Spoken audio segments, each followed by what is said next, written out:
The clink of china and the murmur of tired conversations filled the cafe. As snowflakes pressed against the frosted windows like tiny white ghosts, Maya wiped down the same table for the third time, her hands trembling not from the cold, but from the words still echoing in her mind. "You're done here. Pack your things." Christmas Eve, of all the days to lose everything. She'd worked at Thompson's Café for 3 years, pouring coffee and serving pie with a smile that had become as automatic as breathing. But smiles didn't pay for her grandmother's medication. Smiles didn't keep the electricity on in their cramped apartment. And smiles certainly didn't explain to a dying woman why her only granddaughter had just been fired for breaking a rule she didn't even know existed. The café was nearly empty now, just a handful of customers seeking refuge from the holiday chaos outside. Most sat alone, nursing drinks that had gone cold, united in their desire to be anywhere but where they were supposed to be on this most family-oriented of nights. Maya understood that feeling more than she cared to admit. "Maya, I need your apron." "Now." Mr. Thompson stood behind the counter, his arms crossed, his face carved from stone. He'd always been stern, but there had been kindness in his eyes once. That kindness had died 6 months ago when his wife left him, taking their 2 children and half the business. "Mr. Thompson, please, if you'd just let me explain, you gave away food. Free food, to homeless people. Do you have any idea what that does to my bottom line? It was food we were going to throw away anyway. The soup was from yesterday, and the bread was mine to throw away. Not yours to distribute like some kind of saint." He thrust out his hand. "The apron, and your key." Maya's fingers fumbled with the knot at her back. Through the window, she could see the corner where she'd handed out those containers just an hour ago. 3 people, a mother with 2 children, and an elderly man with a shopping cart had looked at her with such gratitude that for a moment, she'd felt rich. She'd felt purposeful. She'd felt like maybe, just maybe, she was doing something that mattered in a world that so often felt meaningless. Now she felt like a fool. She placed the apron on the counter, her name tag still pinned to the chest. "Maya here to brighten your day?" The irony wasn't lost on her. She dug into her pocket for the key, and as she set it beside the apron, something inside her cracked. Not broke, she'd been broken before, but cracked. Like ice on a pond that looks solid until you step on it. "I have a grandmother at home," she said quietly. "She has stage 4 cancer. The treatments cost more than I make in 6 months. And Medicaid only covers so much. I worked here during the day, and I clean offices at night. I sleep 4 hours, if I'm lucky. I haven't bought myself new clothes in 2 years. I eat ramen and oatmeal, and you're firing me on Christmas Eve because I gave away yesterday's soup to a mother with 2 hungry children." Mr. Thompson's jaw tightened, but he said nothing. "I'm not asking you to change your mind," Maya continued, surprised by the steadiness in her own voice. "I'm just asking you to remember what it felt like to be human, before life made you forget." She turned away before he could respond, grabbing her coat from the hook by the kitchen. Her eyes burned, but she refused to cry. Not here, not in front of the few customers still scattered throughout the cafe, pretending not to watch this small tragedy unfold. As she headed toward the door, her vision blurred anyway. Stupid tears, stupid pride, stupid hope that doing the right thing would somehow, eventually matter. Wait, the voice came from the corner table, where a man had been sitting alone for the past hour. Maya had served him earlier black coffee, and a slice of apple pie he'd barely touched. He'd been working on a laptop, occasionally glancing at his phone with an expression that suggested he was waiting for a call that wouldn't come. He stood now, tall and lean, with dark hair touched by premature gray at the temples. He wore a simple sweater and jeans, and there was something in his eyes, a weariness that matched her own. "I'm sorry," Maya said, wiping at her face. "If you need something, Mr. Thompson can help you. I don't need anything from him." The man walked toward her, his steps deliberate. "My name is Daniel Crawford. I'm a regular here, though we've never really talked. And I just want you to know that what you did giving that food away, that was brave." Maya laughed, a broken sound. "Brave? I just got fired."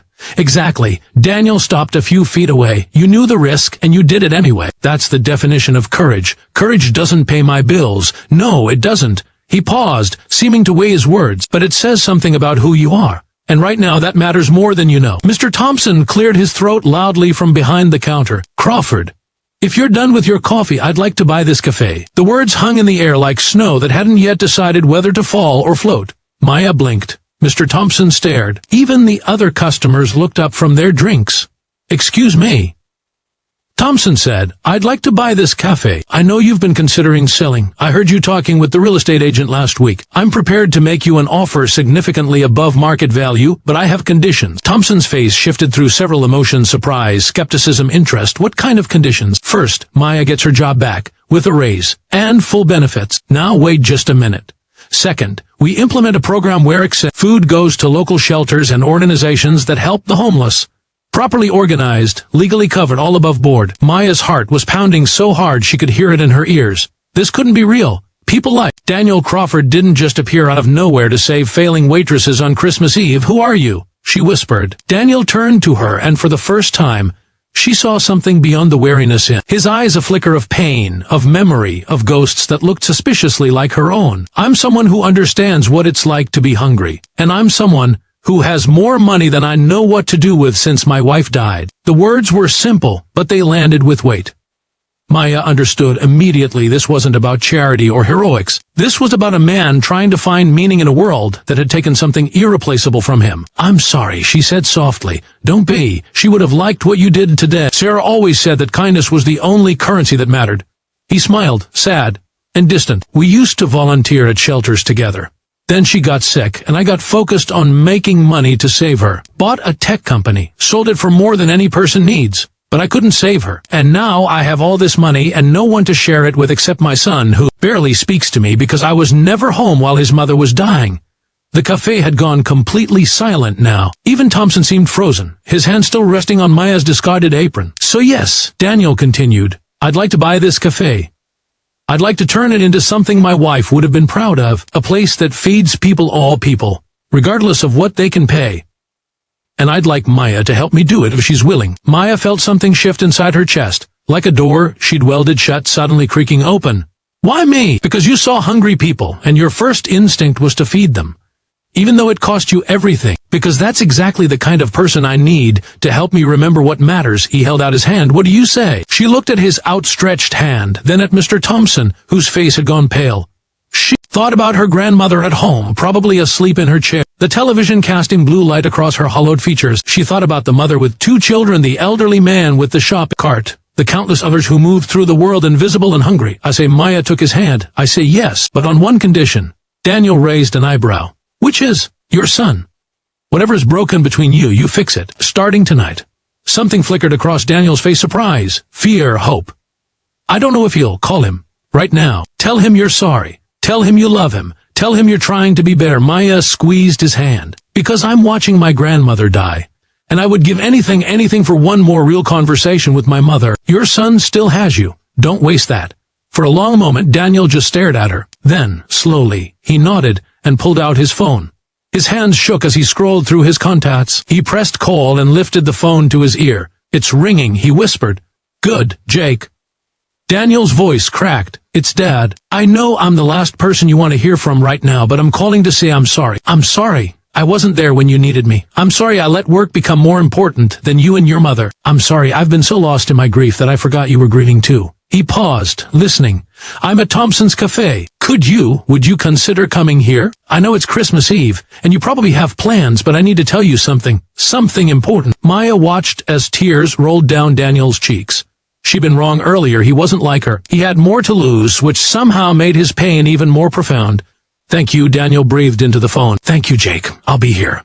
He ended the call and looked at Maya with wonder. He's coming. He said he's been waiting for me to call. He's 15 minutes away. Then we'd better make some fresh coffee, Maya said.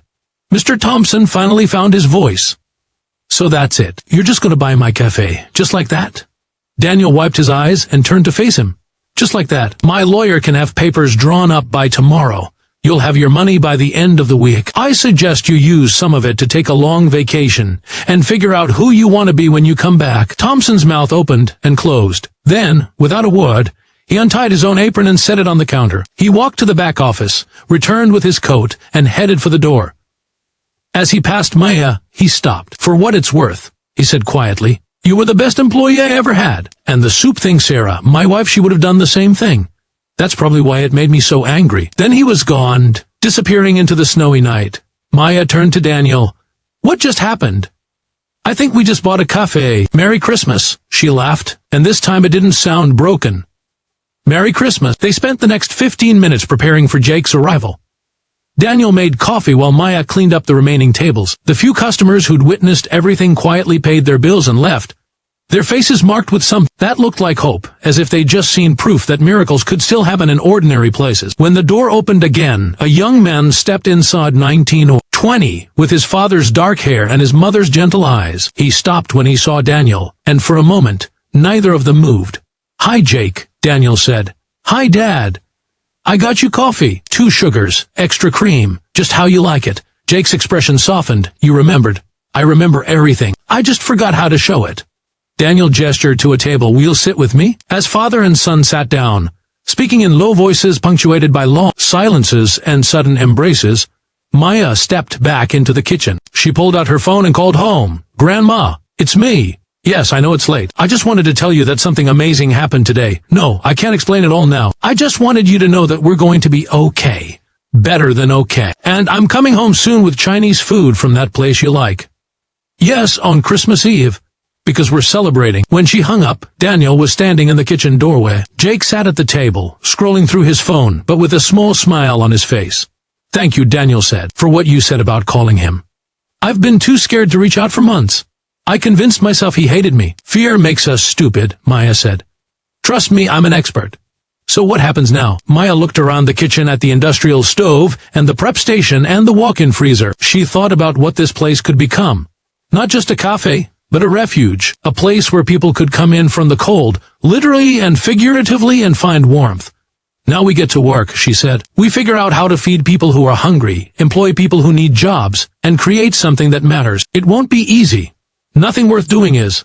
And we do it together. You, me, Jake, if he's willing, and anyone else who believes that kindness is currency." Daniel extended his hand again. "Partners?" Maya shook it firmly. "Partners."